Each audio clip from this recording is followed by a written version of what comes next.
6 feet under. It's a phrase that's deeply ingrained in our language, our culture, and our collective consciousness. For generations, it has been synonymous with death, with finality, and with the solemn act of burial.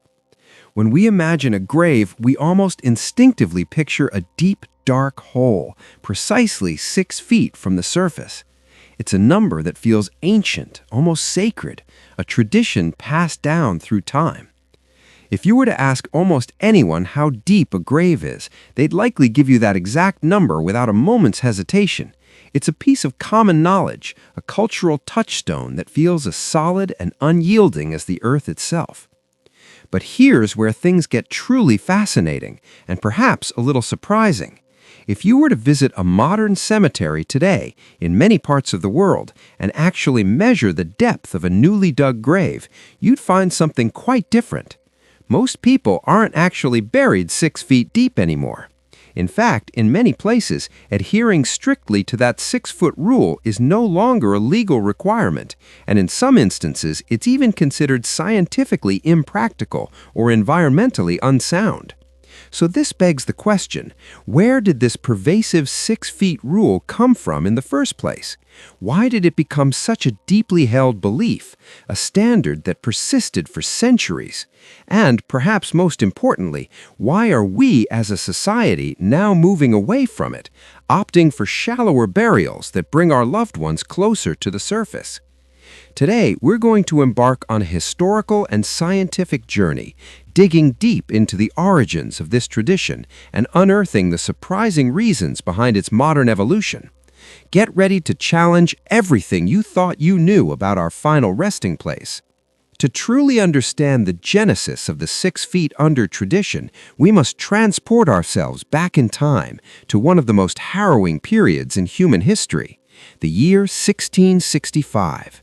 London, a bustling metropolis, was in the throes of the Great Plague, an epidemic that decimated its population with terrifying speed and brutality.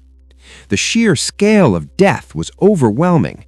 Bodies piled up faster than they could be properly interred, and a palpable sense of fear and desperation gripped the city. In this climate of crisis, the Lord Mayor of London, in a desperate attempt to contain the relentless spread of what was then known as the Black Death, issued a series of directives. Among them was a strict and seemingly logical order. All graves must be dug a minimum of 6 feet. This wasn't just a suggestion, it was a mandate, born from a profound, albeit ultimately mistaken, understanding of disease transmission. At the time, the prevailing scientific theory for how diseases like the plague spread was called miasma theory. People believed that illnesses were caused by bad air, foul-smelling vapors, or noxious fumes that emanated from decaying matter, swamps, or, indeed, from the bodies of the deceased. The logic was simple. If the plague was carried by these invisible, harmful vapors, then burying the bodies deeper would surely trap these miasmas underground, preventing them from rising to the surface and infecting the living. Of course, with the benefit of modern science, we now know that miasma theory was incorrect. The Great Plague, like many other infectious diseases of the era, was primarily spread by fleas carried on rats. A few extra feet of dirt, while perhaps offering a psychological comfort, did little to deter a flea-infested rodent or halt the microscopic spread of bacteria. Yet the Lord Mayor's decree, born of urgency and a flawed scientific understanding, had an unforeseen and lasting impact.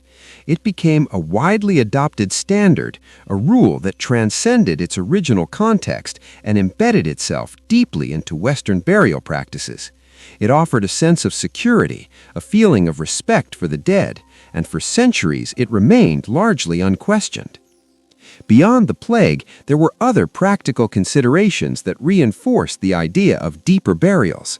In an age before modern sanitation and pest control, burying bodies deeper helped deter scavenging animals, preventing them from disturbing the graves. Furthermore, in the 18th and 19th centuries, a dark trade emerged. Grave robbers, resurrectionists as they were known, would steal bodies from fresh graves to sell to medical schools for anatomical study. A deeper grave, requiring more time and effort to excavate, served as a significant deterrent, making their illicit activities far more challenging and risky. So, while the initial impetus was disease control, the 6 feet depth also offered a layer of protection both from nature and human opportunism. While the 6 feet under rule might have offered a sense of security and tradition, as societies evolved and our understanding of engineering and environmental science grew, the practical challenges of consistently digging graves to that depth became increasingly apparent. In many ways, maintaining the 6-foot standard proved to be, quite literally, a logistical nightmare. Consider first the sheer labor and safety involved. Imagine trying to dig a 6-foot hole by hand. Soil is incredibly heavy, and as you go deeper, the pressure on the walls of the trench increases exponentially. Without proper shoring, a system of supports to prevent collapse, a 6-foot trench is an extremely dangerous environment for anyone working inside it. A sudden shift in the earth, a heavy rain, or even just unstable soil conditions could lead to a catastrophic cave-in, tragically turning the gravedigger into the next occupant.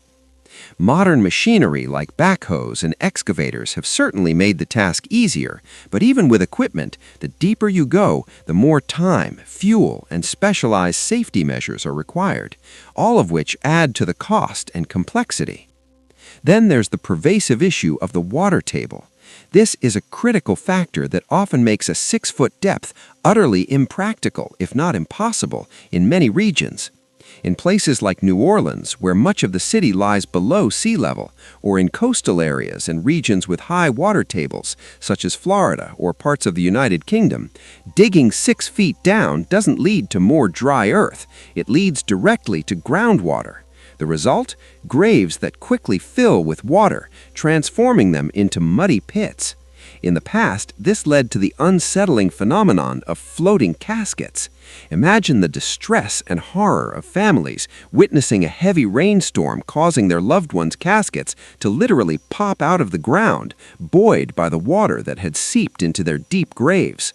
It was a stark and often traumatic reminder that nature has her own limits and that a one-size-fits-all burial depth simply doesn't work everywhere. This very real problem is why in many waterlogged areas, above-ground mausoleums and crypts became the standard, a direct adaptation to the environmental realities that made deep burials infeasible. Beyond the practical difficulties, perhaps the most compelling reason for moving away from the 6-foot tradition lies in our evolving scientific understanding of decomposition itself. It turns out that nature, in its infinite wisdom, didn't design us to be buried that deep. In fact, for the natural process of returning to the earth to occur most efficiently and ecologically, shallower is often much better.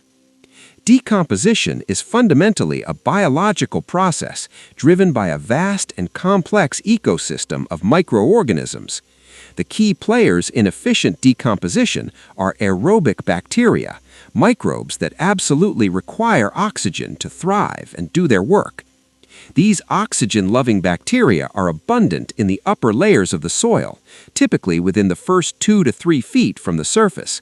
This is often referred to as the active zone of the soil, a vibrant, teeming environment rich with oxygen, insects, fungi, and billions upon billions of these tiny decomposers. When a body is buried within this active zone, these aerobic bacteria can rapidly and cleanly break down organic matter, facilitating a swift and natural return to the earth, nourishing the soil, and contributing to the cycle of life. However, when you descend to 6 feet depth, the conditions change dramatically. At this depth, oxygen levels are significantly depleted. The environment becomes largely anaerobic, meaning it lacks sufficient oxygen for aerobic bacteria to survive. In this oxygen-starved environment, decomposition still occurs, but it's a much slower, less efficient, and often messier process driven by anaerobic bacteria. These anaerobic bacteria produce different byproducts, and the overall breakdown of the body is significantly retarded. In some cases, particularly in specific soil conditions, this anaerobic environment can even lead to a phenomenon known as adipocere formation. Adipocere, sometimes called grave wax, occurs when the body's fats transform into a waxy, soap-like substance that can effectively preserve the remains for decades, sometimes even centuries. Far from returning to the earth, the body essentially becomes mummified in its own fatty tissues. So, ironically, by burying people 6 feet deep, a practice originally intended to prevent disease and ensure a respectful decomposition, we were inadvertently creating conditions that stalled the natural process. We were, in a sense, accidentally preserving bodies rather than allowing them to fully and naturally reintegrate with the environment. Modern ecological and forensic science has illuminated these processes, showing us that a shallower burial within the Earth's active biological layer is not only more natural, but also more environmentally sound, allowing the body to become a part of the ecosystem in a much more efficient and beneficial way. Given the historical context, the practical challenges, and our advanced scientific understanding, it's no surprise that modern burial practices and regulations have evolved significantly. The rigid 6 feet under rule, once a widespread cultural norm, has largely given way to more flexible and scientifically informed standards. In the United States, for example, there's no overarching federal law dictating a specific burial depth. Instead, regulations are typically set at the state or even local level, and they often focus not on the total depth of the grave, but on the concept of earth cover. Earth cover refers to the minimum amount of soil that must be present between the top of the outermost burial container, which is usually a concrete vault or grave liner, and the natural surface of the ground. Most U.S. states typically require anywhere from 18 to 24 inches of earth cover.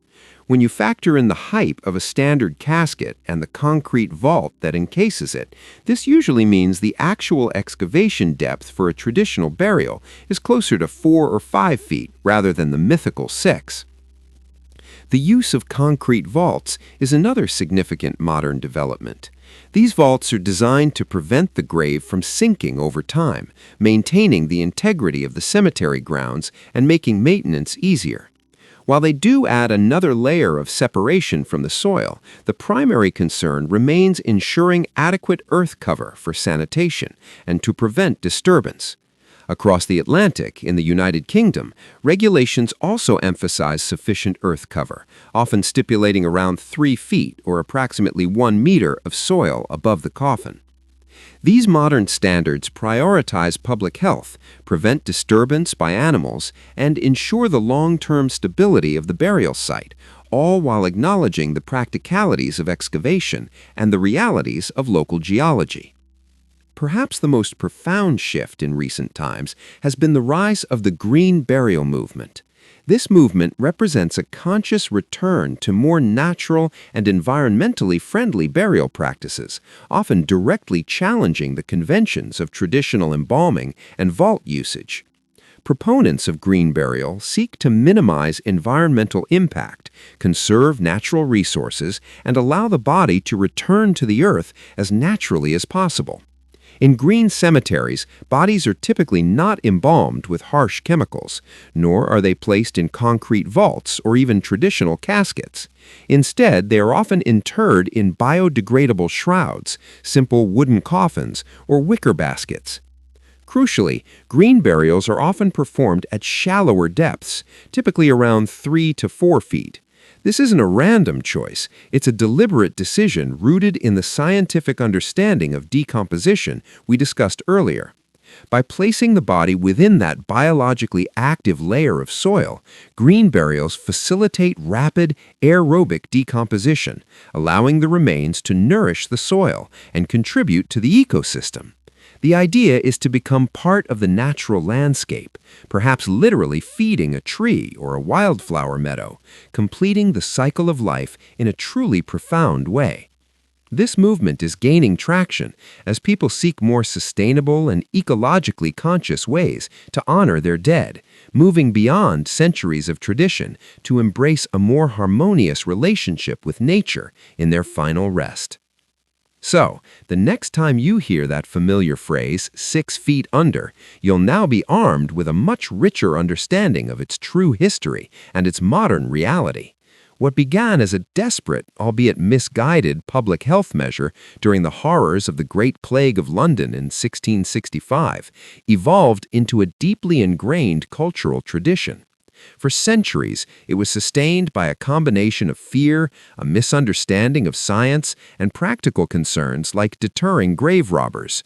However, as our knowledge of soil science, decomposition, and environmental impact has grown, and as our technology for excavation has advanced, the rigid adherence to that 6-foot depth has largely been abandoned. Modern burial practices, guided by both practicality and ecological awareness, now favor shallower interments. These depths are not only safer for those who prepare the graves and more cost-effective, but they are also scientifically more conducive to the natural process of decomposition, allowing the body to return to the earth efficiently and harmoniously. Ultimately, this shift isn't about disrespecting tradition.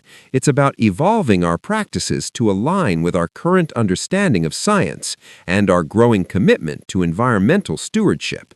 We aren't burying our loved ones deeper to keep them away from us or from the world. Instead, we are increasingly choosing to bury them closer to the surface, allowing them to become a more integral part of the living world they left behind. It's a powerful testament to how even our most ancient rituals can adapt and change in the face of new knowledge, offering a different yet equally profound way to consider our place in the grand cycle of life and death. Thank you for joining us on this journey through history and science. If you found this exploration fascinating, and if it challenged some of your long-held beliefs, please consider subscribing to our channel. We have many more stories from history and science to unearth, and we'd love for you to be a part of our community. What are your thoughts on this topic? Would you prefer a traditional burial, or does the idea of a green burial resonate more with you? Let us know in the comments below. We always appreciate hearing your perspectives.